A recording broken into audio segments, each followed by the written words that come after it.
I guess the first question I'd like to ask is, what kinds of impacts is Bangladesh seeing from climate change? Bangladesh has a large number of impacts and they reinforce each other. If we take from the south going up north in the country map, from the Bay of Bengal to the Himalayas, first of all is the sea level rise, which is happening at a pretty dramatic rate in the sense that local people are lifting their house at the edge of the sea, and the plinths and the toilets are all going up. So they have a sense that something is happening. And the community is saying highest of the high tides, that's the reference, is higher than anything they or their parents have experienced.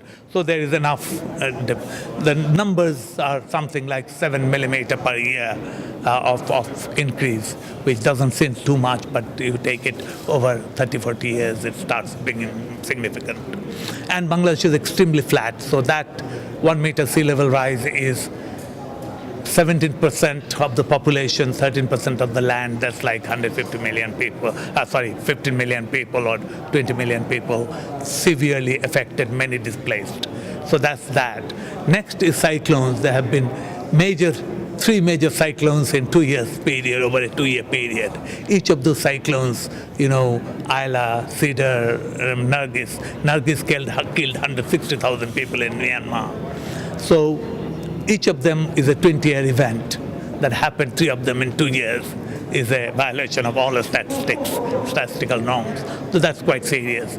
Then when those two combine together, then there is a cyclone that comes and sea level has risen, so more water, salt water goes into the very fertile land.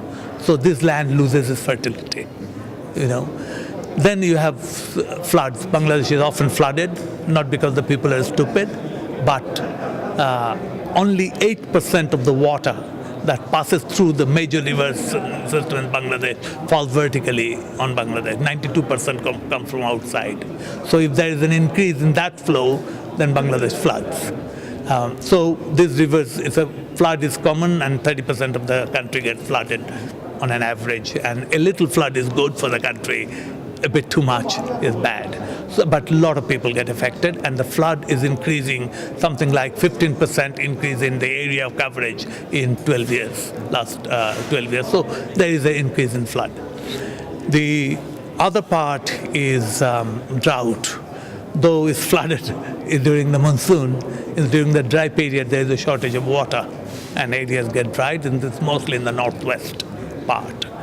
And riverbank erosion. There's a lot because of the excess water coming from the snow melt, plus the shallowing of the rivers, there's a lot of activities on the river bank, and the river bank breaks down. These are very soft earthen mud river bank rather than hard rock river bank.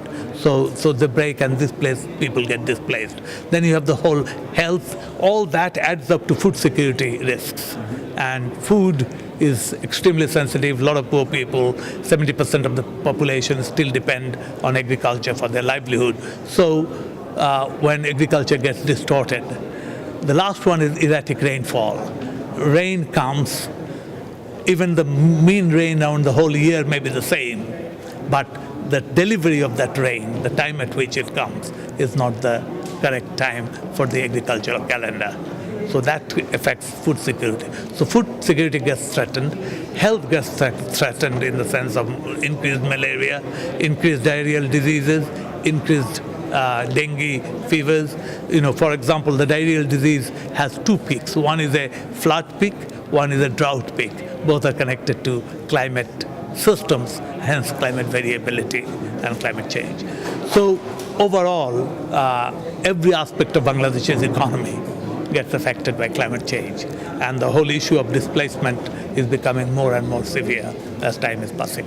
And do you think there's international recognition of the challenges that Bangladesh faces? We've got the new IPCC report coming out in this week. Do you think that will affect it? There will be more. IPCC, I've been author too long to know that it can only take in information that is in the literature that has been published in international journal, mostly, and some other cases when somebody has reported it. Now, the scientists here are so busy surviving and doing the things to, from one disaster to the next disaster, that the scientific literature doesn't become that rich, so it doesn't come proportionately into IPCC. So, but I think in the fifth assessment there will be more input into that. We know much more now than we used to know before. And what kinds of measures are people taking in Bangladesh in order to survive? The biggest 95% is taken by the ordinary poorest people. You know, the government is trying and doing things, but it's the poor people who take the measures, whether they are trying to protect themselves from riverbank erosion, or raising their plinth, or shifting their agriculture calendar, or shifting their agricultural mode.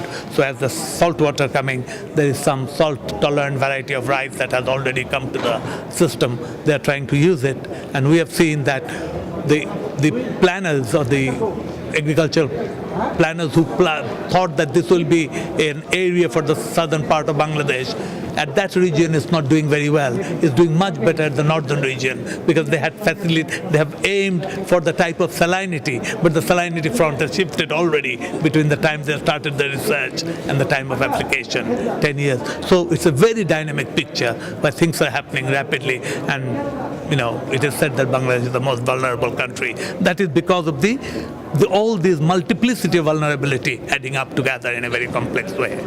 And just finally, we've spoken a little bit about the adaptation that Bangladesh is undertaking. What about mitigation efforts? Well, mitigation we are doing a bit, but remember that Bangladesh is one of the lowest emitter per capita. You know, our village people, there are millions of people in the villages who have never used petroleum beyond the 1.5 hour or 3 hours kerosene used for a lighting in the evening. So they don't even have, half the population don't have electricity. So they are not emitters as such. So in terms of trying to reduce, there is not much to reduce. That's the first place. But even then, a number of initiatives are being taken place, whether in the smartening the brick fields or trying to use the municipal waste to generate electricity, or using waste, ordinary waste, by composting and then going and making it more efficient, to a number of industrial processes. Future thermal plants are being planned, even infrastructure, such as the big bridge that is then considered, they are considering 1 meter additional height of water. So, you know, both mitigation and adaptation, they go hand in hand. And there is a series of things in the middle we call ADMIT, adaptation plus mitigation. They work together, like biogas, like improve the stove, which is, improve the stove is good, penetrating. Solar energy, Bangladesh has the highest number of households having solar photovoltaic in their rooftops, more than 500,000 now. So this is penetrating at a deeper rate. When we started the solar movement for the first time, everybody said nothing will ever happen. Now already 500,000 households, the poorest of the poor, are trying to use that. So, things are happening. There is the climate change strategy action plan for the country and the national adaptation plan of action that has been done. They've got the imagination of the world population. So it is recognized, but the type of resources needed, type of management practice needed, type of capacity building that is needed within the government, in the non-government sector, within the private sector, huge challenge ahead. So this has to be, you are running against a real moving target, so you have to run faster and faster by the day.